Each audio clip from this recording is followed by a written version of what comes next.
Assalamu alaikum. Bem-vindos de volta à série Intertextualidade. Este é o episódio 3 e estamos continuando a refutar a objeção que a presença do conhecimento judaico-cristão, um conhecimento profundo dos materiais judaico-cristãos, bíblicos e extrabíblicos que encontramos no Alcorão, que essa presença de conhecimento pode ser simplesmente explicada pela ideia de que o profeta, que a paz esteja com ele, leu a Bíblia, leu textos apócrifos. Ele leu o Talmud, etc.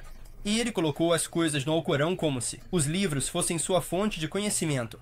Nós refutamos isso no vídeo anterior, quando mostramos que o profeta, que a paz esteja com ele, era analfabeto. Ele não sabia ler nem escrever. Ele era analfabeto. E os árabes, de modo geral, eram analfabetos. Eles não podiam ler nem escrever. E neste vídeo, estamos continuando a refutar essa objeção. Outra evidência de que o profeta Muhammad não poderia ter aprendido essas coisas em livros, certo, dos textos bíblicos, lendo-os, etc. É o fato de que os árabes não tinham esses textos. Eles não estavam disponíveis na Arábia. As poucas pessoas na Arábia que tinham a Bíblia, etc., eram as poucas comunidades judaicas e cristãs. Então, em Meca, não havia comunidades judaicas e cristãs. Em Medina, uma cidade bem distante, havia uma comunidade judaica. Em Taima, também uma cidade bem distante, havia uma comunidade judaica. E em Najra, havia cristãos, mas em Meca e na maior parte do Hijaz não havia comunidades judaicas e cristãs. Então, os textos bíblicos estavam disponíveis para aquelas poucas comunidades judaicas e cristãs, mas não estavam disponíveis para os árabes. E esses textos estavam em siríaco, talvez em grego, estavam em hebraico e aramaico. Então, eles não estavam em árabe. Então, os árabes não tinham acesso aos livros religiosos dos judeus e cristãos, e eles não estavam na língua deles. Então, como evidência para isso, temos esta aia do Alcorão. Novamente de Meca. Allah diz: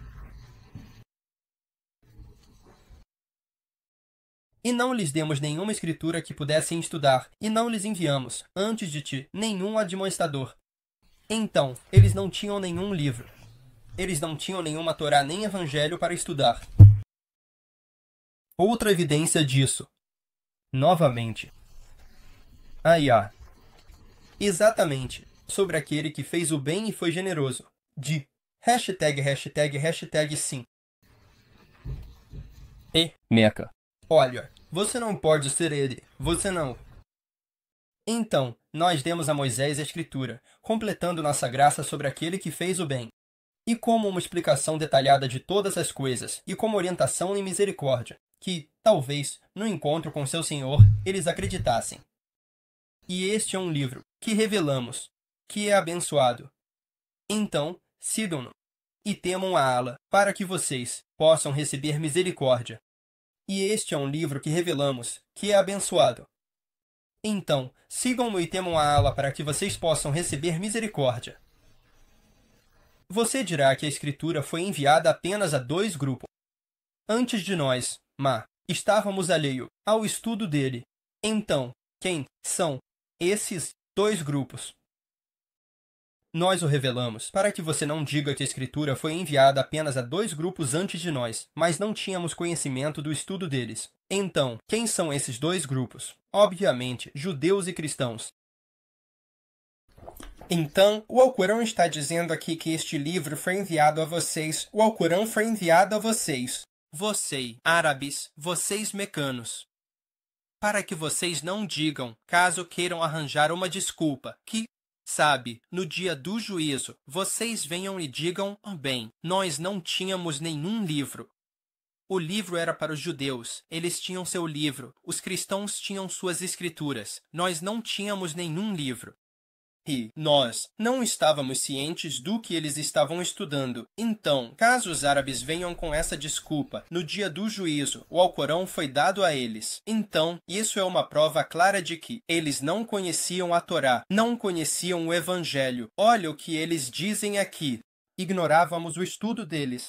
Então, eles estão dizendo que não estão cientes da Torá e do Evangelho. Então, o Alcorão está aqui fazendo um argumento de que, como vocês não tinham sua própria escritura, vocês podem ter usado isso como uma desculpa. No dia do juízo, o Alcorão chegou a vocês como escritura em árabe. Vocês não conheciam outros livros antes. Se os mecânicos tivessem uma Bíblia em árabe e soubessem do Alcorão, teriam conseguido lê-la. Agora, o texto bíblico, o Alcorão não vai dizer sabe, nós te demos uma escritura. Caso você diga que não conhecia a Bíblia, o Alcorão não vai dizer isso. Porque não faria sentido. Como esses versículos não fariam, não teriam nenhum sentido histórico entre um povo que conhece a Bíblia, certo? Caso contrário, o que está acontecendo aqui historicamente não faz sentido. Então, Allah continua. Ou vocês dizem, se o livro tivesse sido revelado a nós, teríamos sido um deles. E chegou até vocês uma revelação do seu Senhor, uma orientação e uma misericórdia. Então, quem é mais injusto do que aquele que nega os versículos de Allah e fala sobre eles?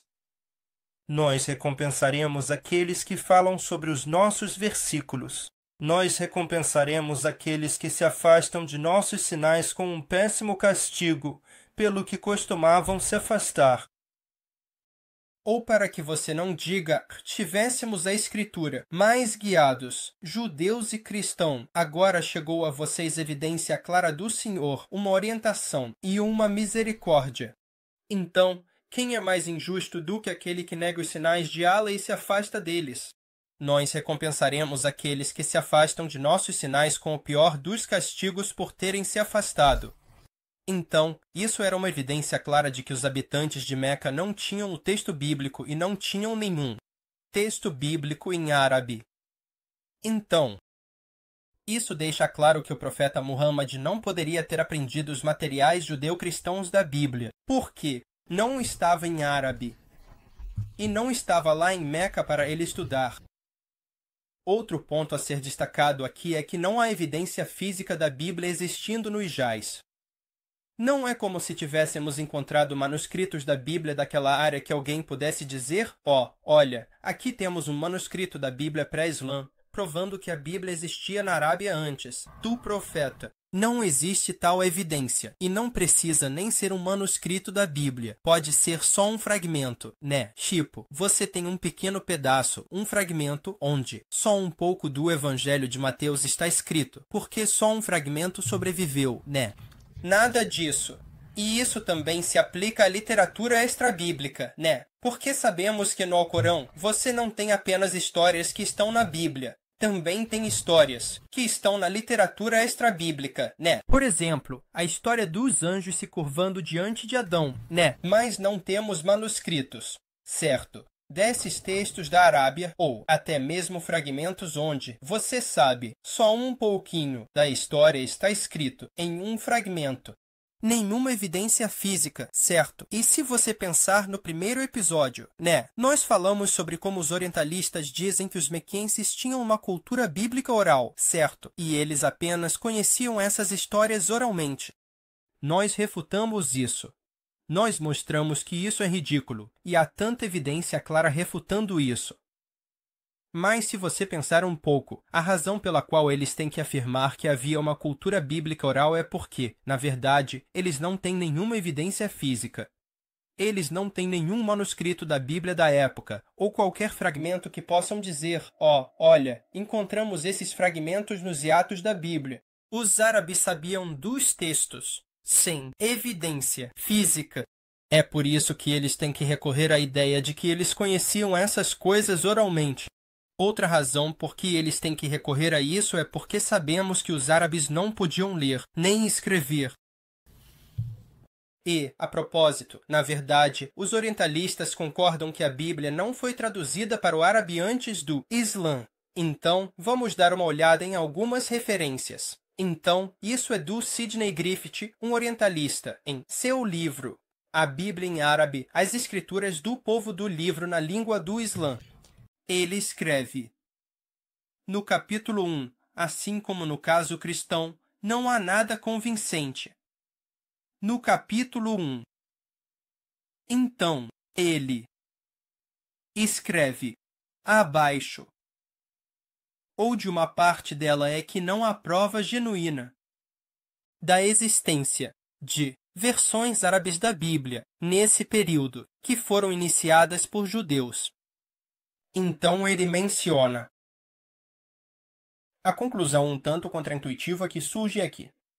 O Alcorão árabe, na forma em que foi coletado e publicado por escrito no século VII, é, afinal, a primeira escritura escrita em árabe. Ele também menciona que a tese defendida aqui, como a que expressa o curso de eventos mais provável, é que os cristãos de língua árabe na Arábia, cuja herança religiosa era em grande parte aramaita siríaca, podem ter sido os primeiros a produzir traduções escritas de partes da Bíblia, especialmente dos Evangelhos, no final do século VII, ao mesmo tempo em que a comunidade muçulmana nascente estava trazendo o Alcorão, que até então era em grande parte oral, para a escrita, na forma que viria a ser sua forma canônica. Então, no final do século VII, claro, depois que o profeta Muhammad, que a paz esteja com ele, morreu. Aqui está outro artigo, a identidade e o testemunho do árabe. O cristianismo árabe, pré-islâmico, a língua árabe, na Bíblia. No artigo, menciona-se o cristianismo. Ele, se referindo a Trimindon, ele argumentou, não penetrou na vida dos árabes, principalmente porque os monges não traduziram a Bíblia para a língua vernácula e não incutiram a cultura árabe com valores e tradições bíblicas. O argumento de Trimindon serve como um exemplo das suposições protestantes ocidentais delineadas na introdução deste artigo. É claro que o texto bíblico árabe mais antigo só pode ser datado do século IX, no mínimo, ou seja, depois da chegada do Islã. Então ele concorda que não havia Bíblia em árabe antes do Islã. Da mesma forma, este trabalho, Sentidos da Escritura, Tesouros da Tradição, a Bíblia em árabe entre judeus, cristãos e muçulmanos, menciona. No século VIII e IX, judeus e cristãos já tinham começado a traduzir seus legados religiosos, incluindo suas escrituras sagradas, para o árabe. A língua sagrada do Alcorão e a língua vernácula do Império Islâmico. Então, a data mencionada aqui é do século VIII e IX. Isso é, bem depois do Islã. Um século ou dois depois, as comunidades samaritanas seguiram o exemplo. Assim, enquanto as comunidades judaicas, cristãs e samaritanas continuavam a valorizar e usar a Bíblia em suas línguas litúrgicas tradicionais, que, além disso, se tornaram ferramentas para expressar a identidade comunitária. Muitos deles estavam evidentemente precisando de versões da Bíblia em árabe, à medida que se adaptavam cada vez mais a um ambiente muçulmano. Então, mais um acordo. A Bíblia não foi traduzida até depois do Islã. E a razão pela qual foi traduzida é porque o Islã se tornou tão significativo e por causa da ascensão do Império Islâmico. Outra fonte aqui de Bruce Metzger, a Bíblia em tradução, versões antigas em inglês. Sobre as versões árabes, ele diz que não se sabe quem foi que fez a primeira tradução das Escrituras para o árabe. Várias tradições atribuíram a honra a diferentes pessoas. As traduções mais antigas provavelmente datam do século VIII.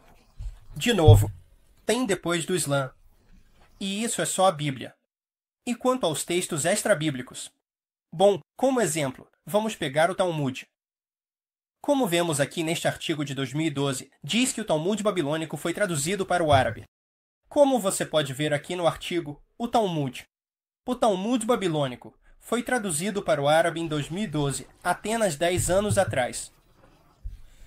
O Times of Israel faz a mesma menção. Talmud babilônico traduzido para o árabe em 2012. Então, o Talmud foi traduzido há apenas 10 anos. Claro, não foi traduzido na época do profeta Muhammad.